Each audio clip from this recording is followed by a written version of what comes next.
नमस्कार। आज हम एक बहुत ही दिलचस्प किताब पर बात करने वाले हैं। ऋषि नित्यानंद की लिखी हुई और बिहार स्कूल ऑफ योग से प्रकाशित आज्ञा चक्र। जी हाँ, ये किताब आज्ञा चक्र, जिसे लोग अक्सर तीसरी आंख भी कहते हैं, उसके बारे में काफी गहराई से बताती है। बिल्कुल।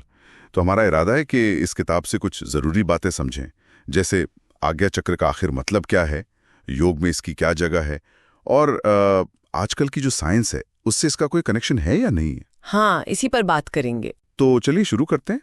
सबसे पहले ये आज्ञा चक्र है क्या चीज? मतलब योग में तो कई चक्रों की बात होती है, ये वाला कौन सा है? देखिए, किताब के हिसाब से आज्ञा चक्र हमारे शरीर का छठा मुख्य ऊर्जा केंद्र है और इसकी जगह बताई गई है दोनों भौहों के ठीक बीच में। अच्छा, भौहों के बीच, ठीक है। हाँ, और इसे सिर्फ कोई आध्यात्मिक चीज नहीं माना गया है। ये हमारी हायर इंटेलिजेंस, मतलब उच्च बुद्धि, हमारा जो इंट्यूशन होता है, जिसे सहज बोध कहते हैं, इंट्यूशन, हाँ। और जिसे हम आम भाषा में सिक्स्थ सेंस या छठी इंद्री कह देते हैं, हाँ। उसका सेंटर माना जाता है।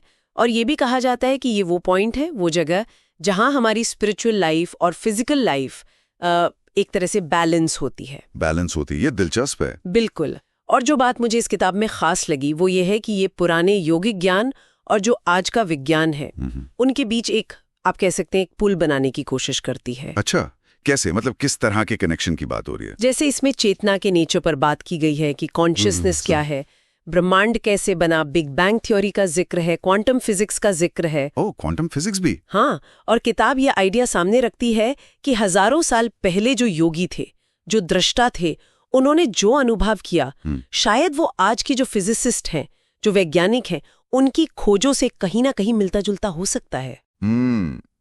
लेकिन क्या किताब कोई ठोस सबूत या प्रूफ देती है इस कनेक्शन का, या ये बस एक फिलोसॉफिकल लेवल पर है कि ऐसा हो सकता है? देखिए, सबूत से ज्यादा ये किताब संभावनाओं पर बात करती है। ये दिखाती है कि कैसे प्राचीन समझ और आज की खोजें एक ही तरफ इशारा कर सकते हैं। मतलब ये समानताओं पर, पोटेंशियल लिंक्स पर ज्यादा जोर देती है। ठीक है, समझ गया।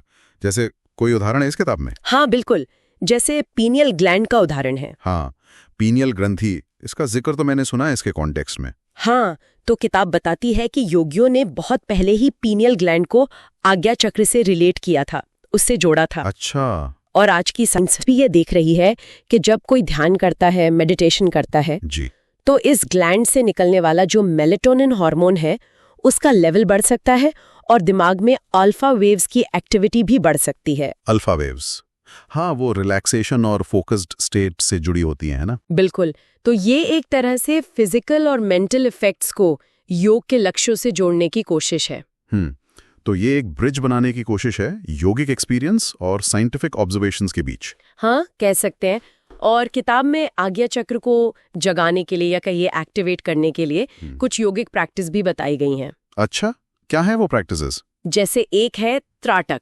त्राटक में क्या करते हैं कि बिना पलक झपकाए किसी एक बिंदु पर, जैसे मोमबत्ती के लौ पर, लगातार देखते रहते हैं, ध्यान लगाते हैं। ओह हाँ, त्राटक कंसंट्रेशन के लिए होता है ये। जी, और ओम का जाप, ओम चैंटिंग, हाँ। इनका जो मेन मकसद है वो है मन को इधर उधर भटकने से रोकना, उसे एकाग्र करना।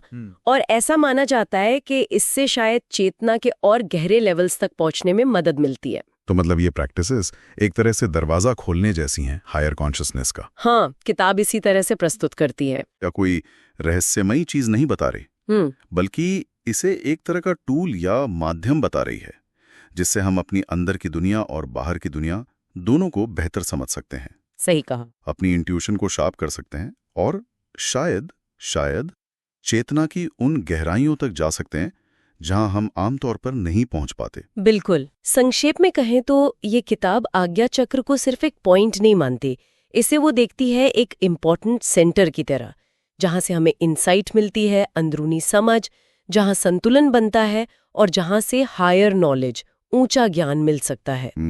और ये चीज प्राचीन योग परंपरा और आज की जो साइंटिफिक जिज्ञासा है, दोनों के लिए रेलेवेंट है। ये उन दोनों के बीच एक डायलॉग बनाने की कोशिश है। सही। और यहीं से वो एक बड़ा सवाल दिमाग में आता है ना। कौन सा? कि क्या हमारी जो रियलिटी की समझ है, दुनिया की समझ है, वो सिर्फ हमारी 5 इंद्रियों, देखना, सुनना, सूंघना, चखना, छूना, यहीं तक लिमिटेड रहनी चाहिए?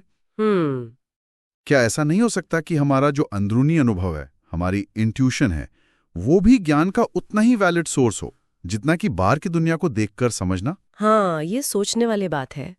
क्या इंट्यूशन और सब्जेक्टिव एक्सपीरियंस भी उतने ही भरोसेमंद हो सकते हैं जितने ऑब्जेक्टिव फैक्ट्स? बिल्कुल। ये एक गहरा सवाल है जिस पर वाकई सोचने की जरूरत है।